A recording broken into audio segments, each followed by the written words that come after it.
Ladies and gentlemen. Pick one. Go ahead. Go ahead.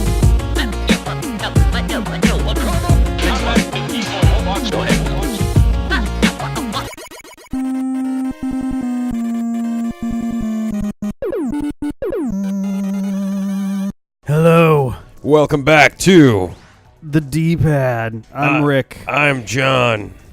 Tonk is here. Tonk is aggressively here. She is like acting like she hasn't seen me in 6 months. I like to think that if I'm gone for more than 2 days at a time and I come back, she has no recollection of who I am. She's like, I don't know who you are, And but I think love you. Today, she just finally remembered, like, oh shit, you're that guy. You're the one who saved my dumb life and made me dumb chicken.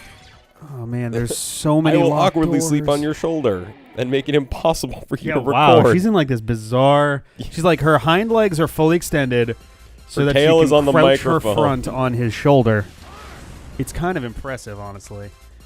So here we are in the vanilla desert,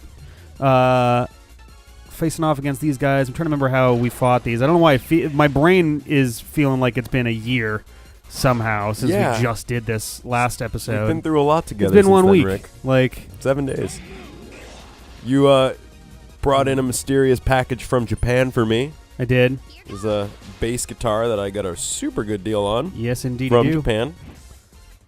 For those curious, it's a Fender Aerodyne jazz bass in like blood red. It's like as it eats in the air. Aerodyne. Yeah. Yeah, it's delicious in the air. Oh, I don't have enough for the thunder one. Damn it. So they're weak to thunder. It's good to know. They're weak to thunder. Everybody, weak to thunder. The red ones? Yes. Ah, Dickberry. I don't need to worry about. Dickberry. Let's do this. Everybody gets more weapon energy. All right. So, sorry, I just had a like a Starbucks little espresso shot drink thing. Did it make your throat itchy? No, I just made it like phlegmy and gross. That was a terrible idea. I'm gonna have some water in a second here. Phlegmy. Mm-hmm. You're really selling those Starbucks drinks for us, huh? Oh yeah. They Take make that. your throat all phlegmy and gargle. Yeah. You're gonna gargle your words. I'm glad to hear it's not just me. It's gonna be it's delicious and it fills your esophagus with dairy product. Ugh. So if you don't brush your teeth within a few hours, your throat will start to smell. My sphincter is coated in lactose. Mm. Remember, we know that sphincter also is in your throat. And your lips too, technically. Yeah, okay. So Because it's my a valve that can sphincters, open and close. Okay, both of my sphincters are covered in dairy. all dairy three of my phlegm. sphincters are covered in dairy. Well, that's later phlegm. on. Let's not get ahead of ourselves. That's here, why I don't John. eat dairy anymore, because that was just my life Oh, at dear. all times. Right, Tonka? Right? Let's just shoot him. Tonka just agrees with everything. She doesn't even know. Tonka's being super nice right now. She's always Suspicious. Do you need food? nice. That's all she ever needs is Usually the food. time she... Like, Goji will actually, when she decides to be nice to you, will be nice to you regardless of when she was fed. Yeah. Tonka is statistically far more likely to cuddle up on you when she's hungry. Yeah, she definitely... Like, that's when she's noisiest, is when she's hungry. Even if there's... there it is. Even if there's food. Even if there's food, she's like, yeah, but I want more food. Yeah. It's like, yeah, but I literally... Look, I just fed you. You just ate. You turned around. Okay. Now we're in normal couch D-pad formation. Welcome back, Hi. John. I guess. Welcome back to me. Rick says hello to you Yeah. now that you're back. And Goji is sitting by the window staring outside wistfully like Batman would. She's just having memories, John. Yeah. It's, what? What the fuck is that?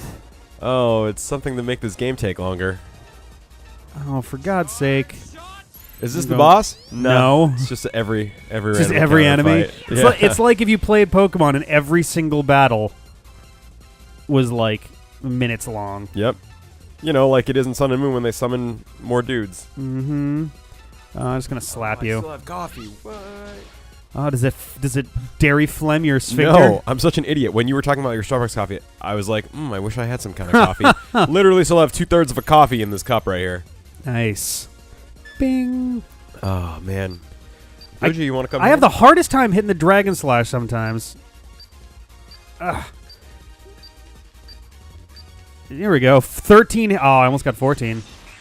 Pew, pew, pew, pew, pew, Wow, he's pew, going to pew, need pew, like pew, all of pew. those. Jesus Christ, That was only man. half. And these are just random dudes. Yeah, these are just fucking randos. This is embarrassing. Whatever, world. Whatever. Jeez, am I that far behind? Do I need to fucking grind that badly? I don't think. Get away from my water there. Oh, you got to the break. There we go. Shoot the shit out of that completely pointless little dude. Jogi. Whoa! One battle down. Nope. 10 minutes later. Still not. Wait. Still here. I thought that was. I'm still here. That was just the little guy. That sucks. Yeah. That was the little dude. Oh my good shot. Stop doing that. Oh my god. Oh jeez. Want to give a quick shout out to I'm gonna kill this guy since he's so goddamn close. Anyway, quick shout out to Emily McElroy. Let me try that again. Emily McElroy. Emily Not McElroy. Emily McElroy. Who is our newest Patreon patron. Woo!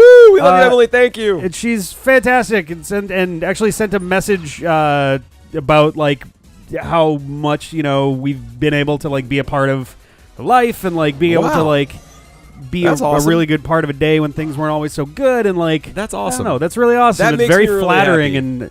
and we feel thrilled and proud to be able to be Even a slight improvement to your day. yes, absolutely. But when we hear things like that, that's just really cool. And I love that about the D-pad. Actually, Yeah. it's because sometimes, like, if I've been out of town for 2 weeks or something, and I haven't seen any of my friends, I throw on an episode of the D-pad, and it feels like I'm hanging out with my Yeah. friends. Even the ones where I'm not on, right? So, like, when it's just like you and Ben, You're or right. you, Ben and Lindsay. If I'm not on that episode, oh no, but I you listen guys! to that, it's John's, like. John's watching D-pad episodes. We can't make fun of him on there when he's not here anymore. Shit. I know you guys do, and I'm totally okay with it. Let's be real. The bulk of it is Lindsay. Yeah. Oh, yeah. Here's the part where we test to see if Lindsay watches episodes that she's not on. She doesn't. I'm gonna go out on a limb and say she probably does not. Lindsay Oh, just man. gets really resentful when I don't hang out with her one-on-one at least once a week, which is odd to me. Oh my god, I but can barely schedule put into my schedule time to do one-on-one with my girlfriend. Yeah, let alone, exactly. like- That's why. So she just has like a different set. Like she just has different rules she plays by. You know. So I'm like, hey, Lindsay, I spent 6 hours with you on Sunday. She's like, we never hang out anymore. and she's like, D-pad doesn't count. It's like, all right, I'm sorry. I also like, I'm splitting my time between two towns. It's kind of tricky. Like, yeah. Can you like throw me a bone? Double-tooth. But, Who you is know, that Whatever, we'll be cool. Double two. So anyway, Emily McElroy, that has nothing to do with you. We love you. You're awesome. Glad we can be, even a slight improvement to your day and, stay in touch. That's Yeah. awesome. Hell yeah.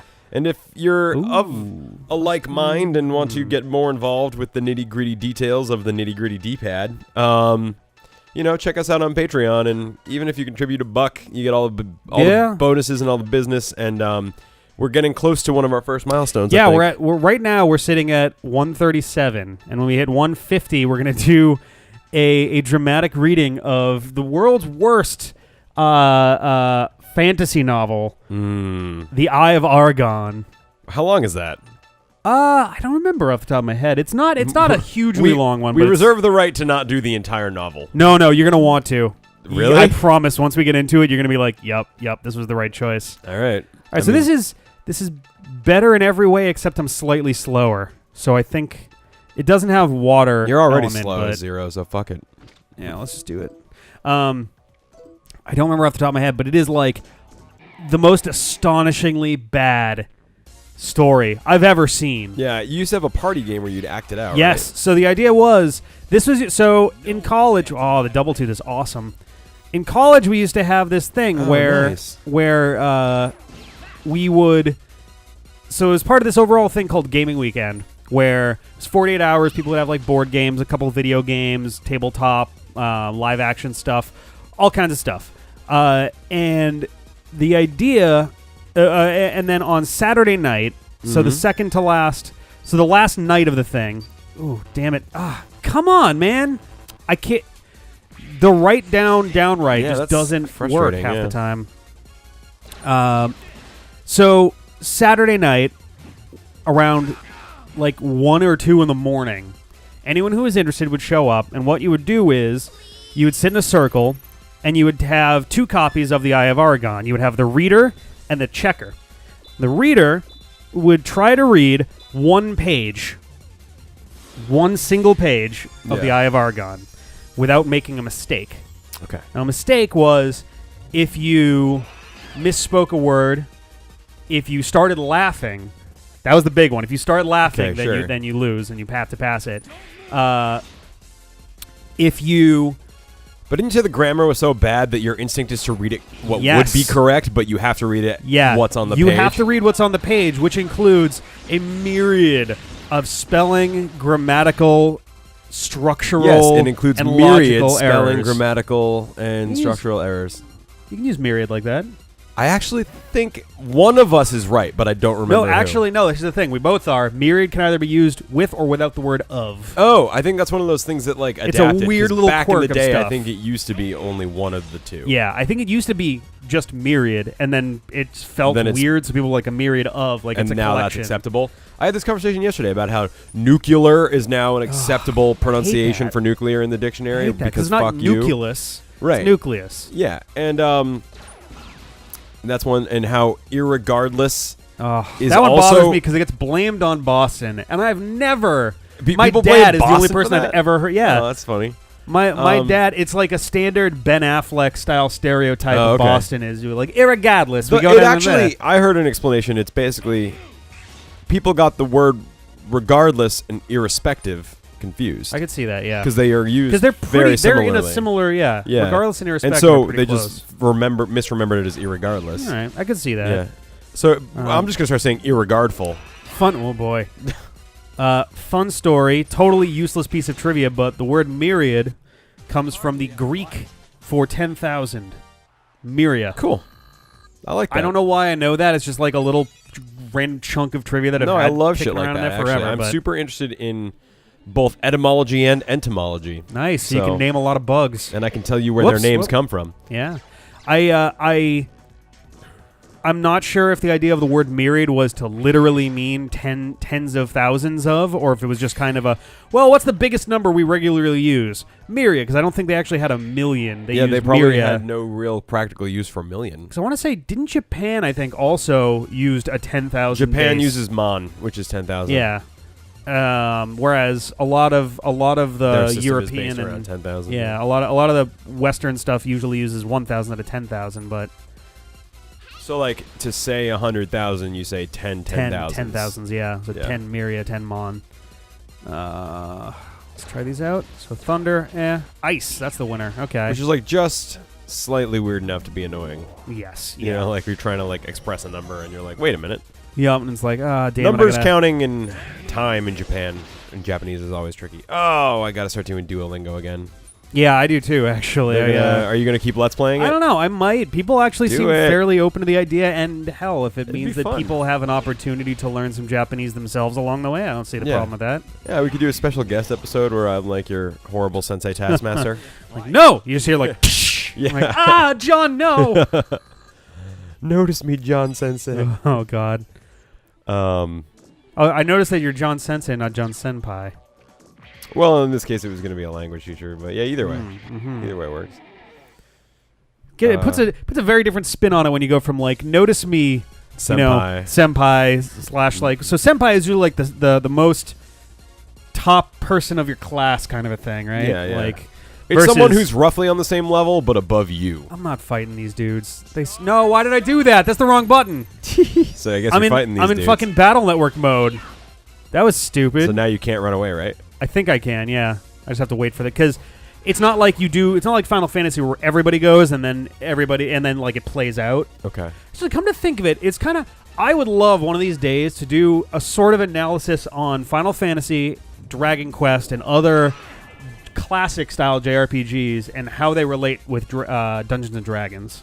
Okay, there's kind of a neat because it feels a lot like the in Dungeons and Dragons the idea is you go by your initiative and that determines. When it's your turn, you do your thing. Your entire action plays out, and then someone else goes, unless you make a special. arrangement with the DM that's like, hey, I want to do this Right. thing. Their next initiative, can we kind of combo up with something here? Right. Like, Yeah, you can make. There's always exceptions to the rules, and that's one of the benefits of tabletop gaming is that if you're creative enough, you can come up with cool shit to kind of bend the rules in neat ways. But with Final Fantasy. And also with Dragon Quest, actually, when there were party modes in there, it's everybody decides, here's what I'm going to do. Pokemon is exactly the same. Everyone decides what they're going to do, and then the moves all happen. Right. Now, that's an interesting question, right? Like, think about it historically. Like, was Dungeons & Dragons popular in Japan? Was it based on American games at the time that were based on... Like, was that genre based on American games that were based on Dungeons & Dragons, or was Dungeons & Dragons directly the precursor to those things in Japan? Plus, Dungeons & Dragons, as we know it, didn't exist. Was it the 70s game? Was it the 80 Like, I'm almost positive that Dragon Quest is essentially a D&D module turned into a game. So much of the statistics of that game and so much of how the way that game works out is... Yeah. For starters, a lot of it's out of base 20, which is unusual for an NES game. Yeah, you would expect it to be out of like base 16. And a lot of it's out of base 16 also. But the way that they do it, it's like, all right, this. Yeah. Instead of it being like, it's. Oh, I used ice instead of thunder. So, for example, every monster has innate stats, which includes their susceptibility to certain forms of attack. So to certain like status elements too. So like, oh, you're fighting a Magidraki. If you try to use a sleep spell on it, it fails 9 out of 16 times. Like, yes, it's percentages, but it feels like a check. It feels like that's interesting. Yeah, that's cool. I would have to do some research there. I want to know how that came about. Do you want to look up when the first edition of Dungeons & Dragons was published? Oh, it was like 75. That's what I thought. I thought it was 70s, yeah. I feel almost certain that... But, again, we don't know if it had an international presence. My theory is that, like, someone made a computer game based on D&D in America, and then when Japan was, like, getting on the computer bandwagon... I want to say on the, like, Commodore 64, there was, like, Advanced Dungeons & Dragons or something as a game. I know there was... I'm pretty sure it was on either the NES or Super Nintendo as well. Originally published in 1974 by TSR. Okay. Oh, TSR. It's my favorite author. Tactical Studies Rules, Inc. But now it's been absorbed by Wizards of the Coast. I was going to say, I think, yeah. How long after... It was a Gygax, right? Yep. How long after he passed did they wind up moving to Wizards? Or was that still alive? He was alive when they were owned by Wizards. Okay. I didn't know if that was like Third edition came out through Wizards, I believe. Did it really? Wow, I thought it was way later than that. I thought it was like 445. Interesting. I believe Gary Gygax did a foreword for the Forgotten Realms 3.0, but I'm not sure. That's cool. I'd have to look into that.